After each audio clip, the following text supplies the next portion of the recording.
De retour dans l'Africa News pour la deuxième partie, nous sommes toujours en compagnie de nos éditorialistes Samuel Ngembog, Jean-François Kandji-Kombé et Jemal Taleb. Tout de suite, le dossier du jour.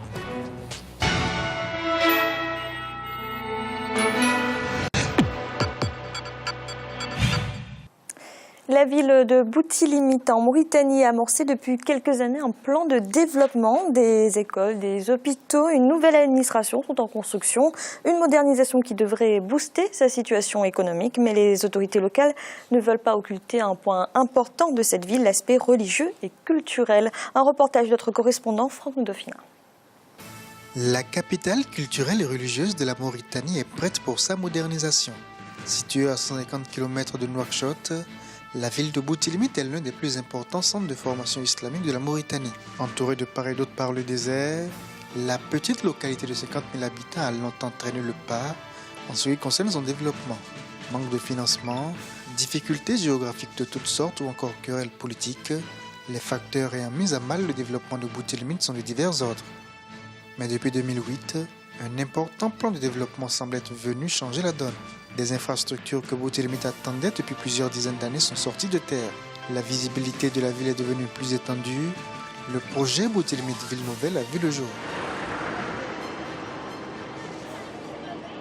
Ville intellectuelle attachée aux valeurs culturelles et historiques, Boutilimite a assuré la formation d'un grand nombre de cadres de l'administration publique et d'autorités politiques mauritaniennes. Aujourd'hui, grâce aux objectifs de modernisation qu'elle s'est fixés, la ville souhaite devenir, d'ici 2020, l'un des pôles économiques importants de la République islamique de Mauritanie. Ce projet de modernisation consiste naturellement à Boutilimite. Comme vous allez certainement le voir, se situe dans une cuvette et avec d'abord la densité de population et puis les constructions qui ne sont pas tout à fait modernes. Et il s'est avéré qu'il fallait une extension de la ville pour permettre un peu ce volet, ce volet de modernisation, tout en conservant un peu la tradition, qui est la tradition, un peu le cachet de Boutilimite d'antan. Dans le cadre du projet de modernisation de Boutilimite, l'une des plus importantes infrastructures dont la construction a déjà été amorcée et dont l'achèvement est prévu avant la rentrée scolaire 2015-2016 est le complexe éducatif de la ville.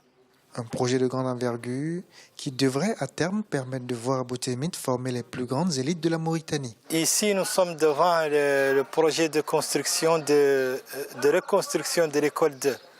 En 1972, il y avait ce qu'on appelle l'école 2 qui était composée de 7 classes. Aujourd'hui, le projet comporte la construction d'un lycée, le bâtiment où nous sommes. Donc au total, on peut compter vers 50 salles de classe aménagées dans ce projet, sans compter les bureaux et les laboratoires. Le projet de modernisation de la ville de Boutilimite doit à terme permettre une plus grande fluidité sur le trafic, la construction d'infrastructures socio-éducatives de masse ou encore la modernisation du grand marché de la ville. D'importants projets dont l'objectif est de redonner un nouveau visage à la ville. Déjà, nous avons la gare qui est en réalité financée par l'Union européenne. Ce n'est pas le Qatar qui a financé. Elle est déjà debout, elle est opérationnelle et elle a servi à quelque chose. Et aussi, je crois que l'année prochaine, 2015, la rentrée 2015-2016, ce lycée sera opérationnel. Le collège, idem, l'école primaire. Et ce sera un point marqué dans le développement de la ville. Le projet de modernisation de Boutilimite comprend également la restauration des monuments historiques. Tout en étant moderne, la ville souhaite garder son cachet culturel, mais aussi religieux. Pour avoir abrité l'une des premières écoles modernes en Afrique de l'Ouest où l'enseignement était dispensé en arabe et en français, Boutilimite tente aujourd'hui de revivre son aura d'antan. Tout en modernisant Boutilimite, l'État doit aujourd'hui investir dans la restauration des centres de formation islamique. Nous connaissons tous l'histoire du premier institut islamique de cette ville. Elle a servi à former de nombreux cadres de ce pays et même de l'Afrique. L'université islamique doit aujourd'hui voir le jour. Nous voulons une ville moderne, mais qui tienne également compte de la religion.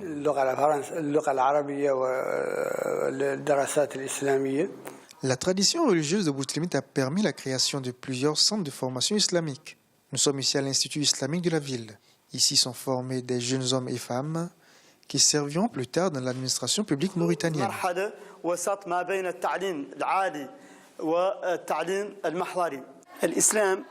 Les étudiants ici sont formés à la vie active selon les préceptes de l'islam, une religion qui respecte les différences. C'est d'ailleurs ça, Boutilimit, la culture et la religion au service du développement. Si la ville doit se moderniser demain, ce processus de modernisation doit tenir compte de notre culture et de notre religion. À ce jour, le projet de modernisation a permis de mettre en place un complexe éducatif dont la construction n'est pas encore achevée, un centre hospitalier moderne, une gare routière qui devrait permettre de réguler le flux de camions gros porteurs qui traversent la ville, pour ne citer que ceux-là.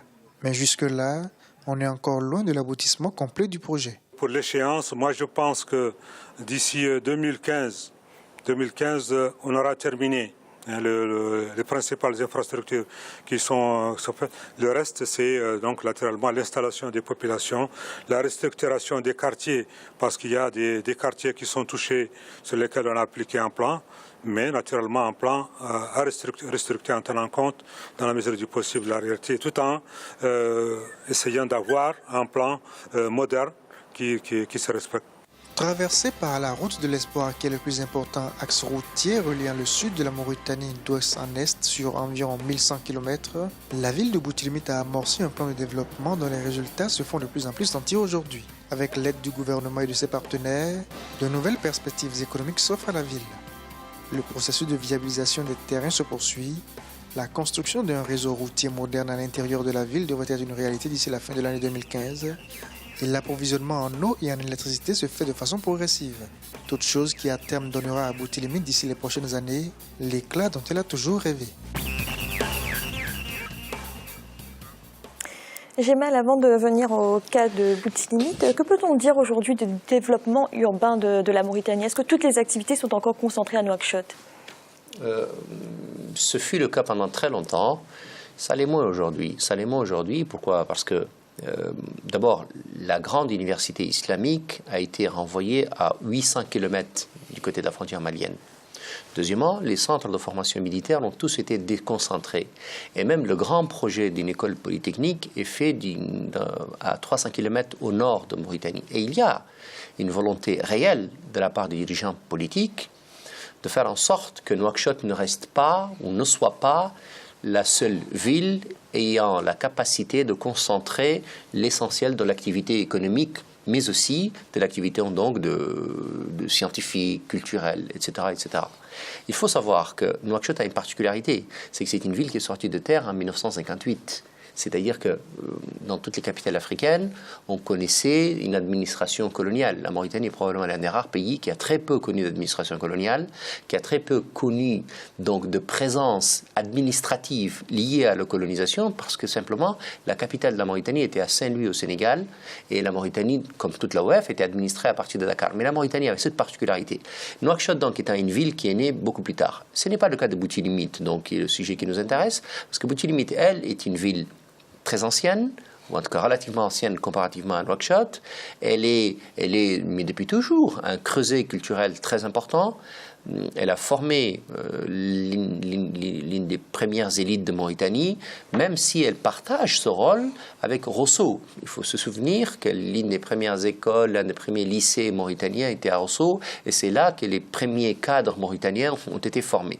Toutefois, Boutilimit reste un ancrage culturel, religieux, très significatif, et d'ailleurs on le sait, entre Mauritaniens, il y a toujours cette histoire où quand on se moque entre nous, on dit, pardon pour l'expression triviale, t'es chiant comme un gars de Boutilimit. Et en fait, parce que tu m'apprends de la culture, tu me parles de culture tout le temps. Et donc c'est toujours ce creuset-là qui existe, parce que Boutilimit joue ce rôle-là fondamentalement important.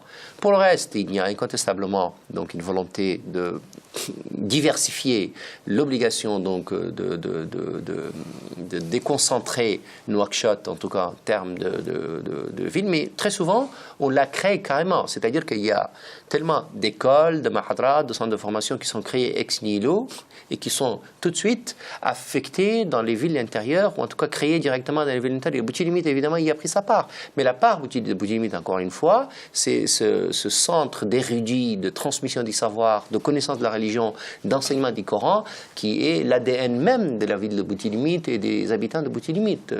La fierté des Mauritaniens, c'est très souvent de citer les gens de Boutilmit parmi donc les dépositaires du savoir, mais aussi les plus grands juristes-consultes en matière donc de droit musulman, en matière de connaissance des règles de l'islam. Et là, incontestablement, Boutilmit a sa part la plus forte et la plus ancienne. Donc la légitimité n'est pas d'aujourd'hui, elle est ancienne. Jean-François, que pensez du choix d'une ville comme Boutilmit à vocation plutôt culturelle pour devenir un pôle économique?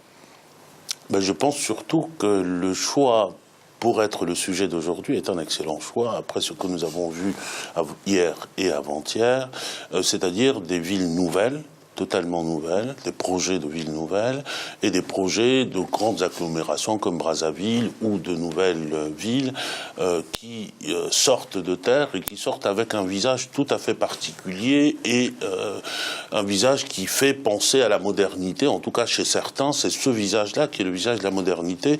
Et c'est d'abord ce que je retiens dans le reportage qui a été montré sur Boutilmit tout à l'heure. Boutilmit, c'est une ville de taille moyenne. Il rappelle d'abord que la ville est un lieu de vie des populations, des personnes, des familles, un lieu également de transmission ou de transition entre des générations, les anciens, les nouveaux, voire même, et qu'on ne quitte jamais une ville pour aller vers une ville, fût-elle neuve, fût-elle moderne, sans se déraciner vraiment. Et Boutilmit apporte un élément nouveau dans le débat qui est le nôtre. Je disais hier, ou avant-hier d'ailleurs, à propos d'un reportage, que les villes nouvelles, la modernisation de ces villes-là, à mes yeux, pourrait... Il était souhaitable qu'ils prennent le futur antérieur, c'est-à-dire qu'on se jette dans la modernité, mais qu'on n'oublie pas son identité véritable. Et il me semble que c'est l'exemple type de Boutilmit ici, qui montre aussi qu'on ne modernise pas seulement à partir de grands pôles administratifs, mais qu'il est aussi de la responsabilité des gouvernements d'aller au-delà, d'aller plus loin vers des villes moyennes, des lieux de vie, et puis un peu plus tard vers des villages, et de structurer, de densifier les réseaux de formation, nous avons vu dans le reportage, réseaux de services de type social, réseaux de services économiques, et je pense que l'emploi apporté dans le lieu de vie ou près du lieu de vie, c'est toujours mieux que de devoir migrer dans son propre pays pour aller vers les flashs d'une très grande ville. C'est, me semble-t-il, un excellent exemple que vous avez présenté. Samuel, vous êtes d'accord? Il est important de respecter l'identité culturelle de la région, du pays, lorsqu'on crée comme ça des villes nouvelles, ou en tout cas qu'on modernise une ville? Absolument, je partage l'analyse qui a été faite. Et Boutilmit me rappelle une ville très célèbre aujourd'hui, et qui devient de plus en plus d'actualité en Europe, c'est une ville mauritanienne qui s'appelle Sibiu. L'actuel président de Roumanie a été le maire de cette ville qui a été érigée en capitale culturelle européenne en 2007. Et grâce aux travaux qu'il avait engagés dans sa ville de modernisation, aujourd'hui, il est président de la République, alors que les sondages le prédisposaient à un échec cuisant face au président sortant. Donc, l'action menée par le maire de Boutilmit mérite d'être encouragée par le pouvoir central afin que cette ville, qui aujourd'hui est peut-être la capitale culturelle de Mauritanie, puisse être demain la capitale culturelle africaine. C'est à partir de l'approche en termes de travail qui est mise sur place, notamment le rapprochement entre les différentes cultures, la formation islamique qui est prodiguée dans les centres de formation, qui permet la tolérance, qui renforce les processus de paix. Ça peut être une ville historique pour l'Afrique, pour le vivre ensemble. Donc je pense que l'actuel maire doit continuer à travailler dans ce sens. Je pense que les résultats déjà obtenus ici lui permettront d'attirer beaucoup plus d'investissements directs étrangers. Il a rappelé que l'Union européenne finançait les projets de développement de la ville. Je pense que d'autres partenaires internationaux pourraient peut-être s'intéresser à cette ville culturelle qui est en pleine ascendance. Jemal, est-ce que ce sera facile de concilier l'aspect pôle économique moderne et l'aspect religieux de cette ville? Oui. Moi, je connais Boutilimite et donc j'y ai beaucoup d'amis, je suis particulièrement attaché. Et puis, toute mon enfance, je traverse Boutilimite pour aller moi-même dans ma ville natale. Donc, c'est probablement la ville que je fais le plus quand je pars dans ma ville natale parce que je le fais à l'aller et au retour. Ce n'est pas un grand centre économique, c'est un secret pour personne. C'est un centre culturel, c'est un creuset culturel très important qu'elle partage d'ailleurs avec d'autres villes de Mauritanie. Il ne faut pas les occulter. Oualata, Chinguitti, Ouadane, ce sont d'autres grands creusets culturels de la Mauritanie. Et même Rosso, qui pour le coup est un grand centre économique, est en même temps une ville ayant fait son rayonnement, en tout cas par le système éducatif. Pour revenir à Boutilimite elle-même, alors, c'est pas, comme je le disais tout à l'heure, la plus grande économie de la région. Ça, c'est clair, c'est un secret pour personne. Elle a une légitimité, d'abord par la proximité avec Nouakchott, 150 km. Deuxièmement, parce qu'elle a produit de grands hommes. Elle a produit d'abord l'ancien président Mokhtar Al-Daddah. Donc, elle a, ne serait-ce que par sa légitimité d'avoir produit de grands hommes de ce niveau-là. Ensuite, elle compte ou elle a compté parmi les premiers cadres mauritaniens ayant été formés et envoyés à l'étranger pour faire des études. Donc, de cette dimension-là, elle acquiert une légitimité et une notoriété certaine. Le reste suivra, sans doute. La difficulté, évidemment, c'est que c'est une ville qui a de vrais problèmes d'eau. C'est une ville qui a une difficulté par rapport à la désertification, en tout cas pendant très longtemps, un peu moins aujourd'hui, mais en tout cas pendant très longtemps. Cela dit, les pouvoirs politiques, les pouvoirs publics font un vrai travail, pour la désengorger. L'idée de faire une ville nouvelle, encore une fois, pour la sauver, la protéger, la pérenniser réelle. C'est une ville qui n'a pas de difficultés du point de vue de l'eau, de l'électricité aujourd'hui. Le développement futur est une autre chose. Apparemment, le maire de Boutilimite, que je ne connais pas, mais beaucoup de mes amis le connaissent très bien, fait un excellent travail, remarquable, et donc appuyé, soutenu évidemment par les pouvoirs publics, et donc tout prêt à croire que l'avenir de Boutilimite, encore une fois, auquel je suis personnellement très attaché, auquel beaucoup de mes amis sont très attachés, n'est pas de ce point de vue-là tellement à craindre. Jean-François, l'objectif d'une ville nouvelle, c'est justement de désenclaver, de développer des régions qui sont plus isolées dans le pays.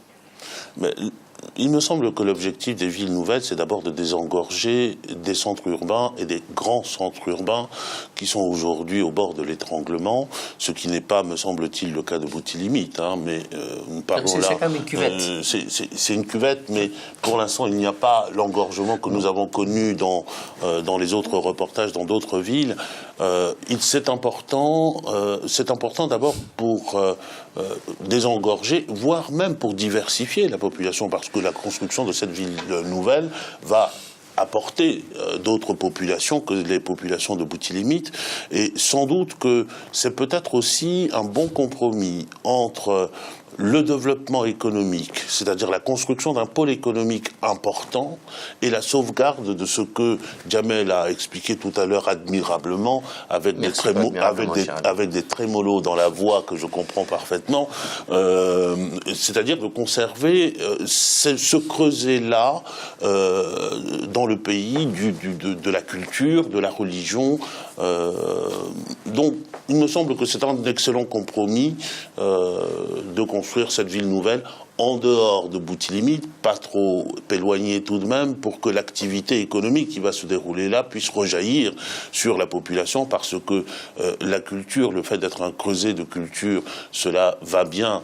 À un moment, il faut manger, il faut travailler, il faut, si possible, s'enrichir. Et l'activité économique venant avec cette ville nouvelle est une excellente chose pour le développement. Projetons-nous toujours, mais avec l'identité d'hier.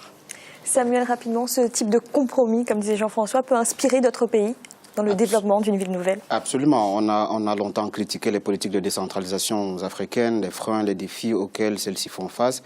Je pense que la réussite de Boutilimite pourra servir de cas d'école pour les autres villes et d'autres pouvoirs centraux. Je dirais simplement que la décentralisation est un important instrument pour le développement des pays africains. Et le cas de la Mauritanie est beaucoup plus révélateur parce que c'est un pays qui sort quand même d'une situation extrêmement difficile. Et donc, la mise en place de la décentralisation des infrastructures à l'intérieur du pays participe d'un développement inclusif et national. Et ce qui est à saluer ici. Merci messieurs. Et tout de suite, un rappel des titres qui ont été développés en début d'émission. Le lieutenant-colonel Isaac Zida, qui avait été chargé par l'armée d'assurer la transition au Burkina Faso après l'éviction du président Blaise Compaoré fin octobre, a été nommé mercredi Premier ministre par intérim. L'annonce de cette nomination a été faite par un décret présidentiel. Et en Côte d'Ivoire, des militaires de plusieurs casernes ont manifesté ce mardi contre des impayés de soldes. Parti de Bouaké, le mouvement s'est étendu dans la plupart des grandes villes du pays. Le gouvernement promet de répondre à leurs revendications. Nous allons marquer une nouvelle pause dans un instant, la troisième partie de l'Africa News.